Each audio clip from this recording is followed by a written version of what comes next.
કળિયુગની 5 સત્ય ભવિષ્યવાણી. ભગવાને પહેલેથી જ કેમ બતાવી દીધું હતું કે કન્યાઓના લગ્નમાં લાખો રૂપિયાનો ખર્ચ કરવામાં આવશે. વાત એ સમયની છે જ્યારે 5 પાંડવોને વનવાસ મોકલવામાં આવ્યા હતા. વનવાસ જતા પહેલાં પાંડવોએ શ્રી કૃષ્ણને પૂછ્યું હતું કે હે તારણહાર, હે પરમેશ્વર, અત્યારે આ દ્વાપર યુગનો અંત છે. કૃપા કરીને અમને જણાવશો કે આવનાર કલયુગની ગતિ શું હશે? ભગવાન શ્રી કૃષ્ણ કહે છે કે હું તમને આનો સીધો જવાબ આપી શકતો નથી, પણ હું કહું છું કે તમે 5 ભાઈઓ વનમાં જાઓ અને તમે જંગલમાં જે કંઈ જુઓ છો તે મને આવીને કહો. પછી હું તમને કળિયુગમાં તેની અસર જણાવીશ. આ પછી 5 ભાઈઓ જંગલમાં ગયા. પછી તેઓએ જંગલમાં જે જોયું તે જોઈને તેઓ આશ્ચર્યચકિત થઈ ગયા. છેવટે તેઓએ જંગલમાં શું જોયું અને પછી ભગવાન શ્રી કૃષ્ણએ તેમને શું જવાબ આપ્યો, તો મિત્રો એ જાણીએ. ભગવાન શ્રી કૃષ્ણ કળિયુગ દ્વારા 5 સાચી ભવિષ્યવાણીઓ અનુસાર 5 ભાઈઓ જુદી જુદી દિશામાં જંગલ તરફ પ્રયાણ કરે છે. યુધિષ્ઠિર એક દિશામાં મુસાફરી કરી રહ્યો હતો. તેણે જોયું કે તે જગ્યાએ એક હાથીની 2 સૂંઢો છે. આ જોઈને યુધિષ્ઠિરને આશ્ચર્ય થયું. અર્જુન બીજી દિશામાં મુસાફરી કરી રહ્યો હતો. જ્યારે તે થોડે દૂર જંગલમાં ગયો ત્યારે તેણે જે જોયું તે જોઈને તે પણ આશ્ચર્ય થઈ ગયો. ત્યાં તેણે જે જોયું તે એક પક્ષી જેની આંખો પર વેદોની રચનાઓ કરી છે. આ દ્રશ્ય જોઈને અર્જુન કંઈ સમજી શક્યો નહીં. 2 ભાઈઓની જેમ ભીમ પણ પ્રવાસ પર હતો. તેણે જે જોયું તેનાથી તે પણ આશ્ચર્યચકિત થઈ ગયો. તેણે જોયું કે એક ગાયે વાછરડાને જન્મ આપ્યો હતો, પરંતુ તે ગાય તેના વાછરડાને એટલું ચાટી રહી છે કે તેના વાછરડાને લોહી નીકળવા લાગી જાય છે. સહદેવ પણ પ્રવાસ પર હતા. તેણે જોયું કે એક જગ્યાએ 6 થી 7 કૂવા છે જેમાં પાણી છે અને વચ્ચેનો એક કૂવો ખાલી છે. કૂવો ઘણો ઊંડો હોવા છતાં તેમાં પાણી નથી. સહદેવને આશ્ચર્ય થયું અને તે વિચારવા લાગ્યો કે આવું કેવી રીતે થઈ શકે.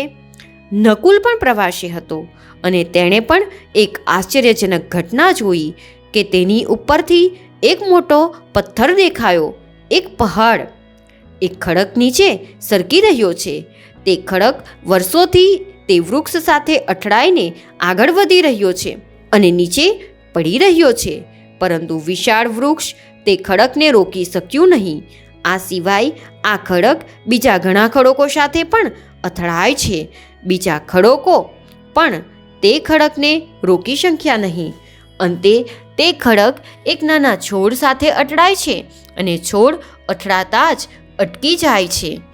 આ પછી 5 ભાઈઓ એક જગ્યાએ ભેગા થાય અને સાંજે ભગવાન શ્રી કૃષ્ણ પાસે ગયા.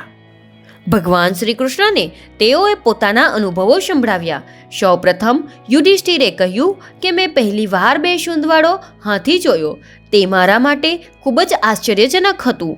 ત્યારબાદ ભગવાન શ્રી કૃષ્ણએ પૂછ્યું કે પ્રિય પાંડવો, હવે તમે કલ્કી કાલમાં છો, જે યુગમાં ભગવાન શ્રી કૃષ્ણ કલ્કીના સ્વરૂપમાં અવતરશે તે સાંભળો. ત્યારે ભગવાન શ્રી કૃષ્ણએ કહ્યું કે કળિયુગમાં એવા લોકોનું રાજ્ય આવશે જે બંને બાજુથી શોષણ કરશે. એક હાથીને 2 સૂંઢનો અર્થ માણસ બોલશે કંઈ બીજું અને કરશે કંઈ બીજું. તેના મનમાં કંઈ બીજું હશે અને તેના કાર્યો કંઈક બીજા હશે. આવું લોકો કળિયુગમાં રાજ કરશે. પાંડવો, તમે કળિયુગ આવે ત્યાં સુધી શાસન કરો. પછી અર્જુને કહ્યું, મેં જે જોયું છે તે વધુ આશ્ચર્યજનક હતું. મેં જોયું કે વેદના ગ્રંથો પક્ષીની પાંખો પર લખાયેલા હતા, પરંતુ તે પક્ષી મૃત શરીરનું માંસ ખાતું હતું. ત્યારે ભગવાન શ્રી કૃષ્ણએ કહ્યું કે કળિયુગમાં એવા લોકો હશે જેઓ ખૂબ જ જાણકાર કહેવાશે અને વિજ્ઞાન વિશે ચર્ચા કરશે, પણ તેમનું આચરણ રાક્ષસી હશે.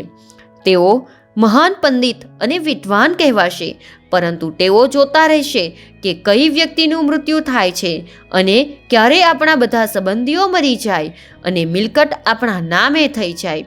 ભગવાન શ્રી કૃષ્ણ અર્જુનને કહે છે કે અર્જુન એક રાજકીય વ્યક્તિ છે. તેના વિશે કોણ વિચારશે માણસને મારી નાખવો જોઈએ અને રાજકીય ઘટી આપણા નામે હોવી જોઈએ.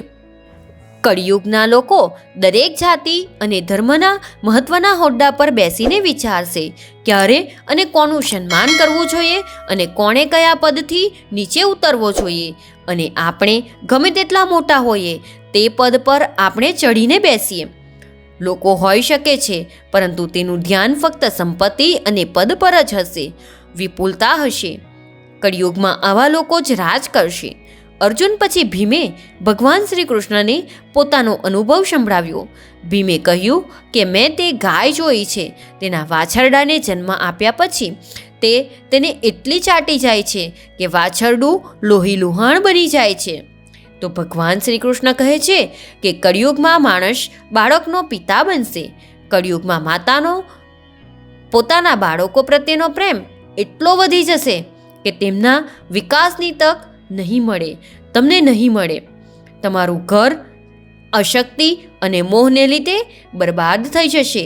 કોઈનો દીકરો ઘર છોડીને સંત બને તો હજારો લોકો તે સંતને જોવા તડપશે, અને જો પોતાનો દીકરો સંત બનવા ઈચ્છે તો તે રડશે કે મારા દીકરાનું શું થશે. આટલો બધો પ્રેમ હશે કે લોકો પોતાના બાળકને પોતાના આસક્તિ અને પરિવાર સાથે બાંધી રાખશે. તેનું જીવન ત્યાં જ સમાપ્ત થઈ જશે.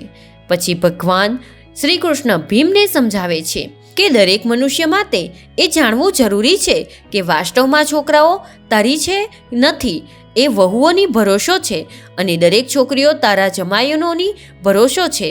તારું આ શરીર મૃત્યુની ભરોસો છે અને તારો આત્મા ભગવાનનો ભરોસો છે. માટે તે જરૂરી છે તમે તમારા શાશ્વત સંબંધને જાણો. ભીમ પછી સહદેવે ભગવાન શ્રી કૃષ્ણને કહ્યું કે હે શ્રી કૃષ્ણ, મેં એક જગ્યાએ જોયું છે કે 6 થી 7 મોટા કૂવાઓ વચ્ચે એક કૂવો ઊંડો છે પણ સાવ ખાલી છે. જ્યારે આ કેવી રીતે શક્ય બને? શ્રી કૃષ્ણ સહદેવને જવાબ આપતા કહે છે કે કળિયુગમાં લોકો ઘર પાછળ, છોકરીના લગ્નમાં અને નાના મોટા ઉત્સવોમાં લાખો રૂપિયા ખર્ચે. પાડોશમાં કોઈ વ્યક્તિ ભૂખ તરસથી મરી રહ્યો હોય તો તે તપાસતા નથી કે તેનું પેટ ભરેલું છે કે નહીં. તેમને પોતાના સ્વજનો ભૂખે મરી જશે.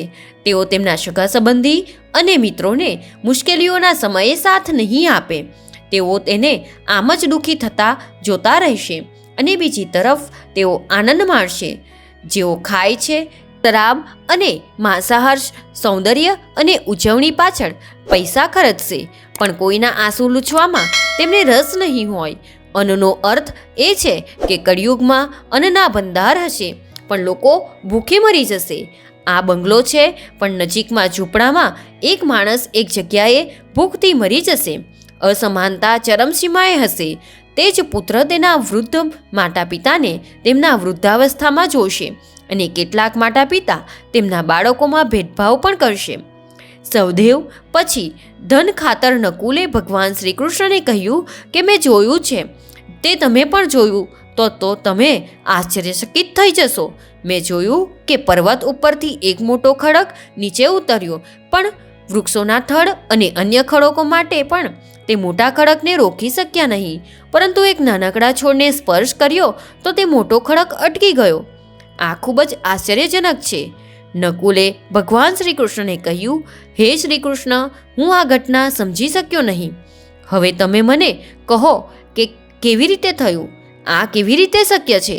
ભગવાન શ્રી કૃષ્ણ હસતા હસતા નકુલને કહે છે કે કળિયુગમાં મનુષ્યનું મન ઘણું નીચું હશે.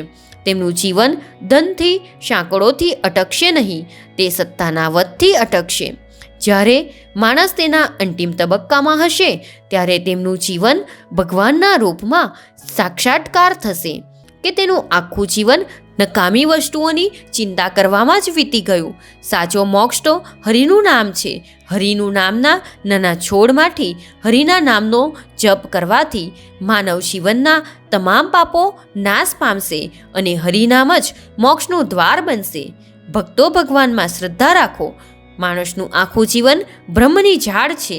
માણસને તેના જીવનના અંતિમ તબક્કે જ ખ્યાલ આવશે કે એકમાત્ર મંઝિલ ભગવાન છે.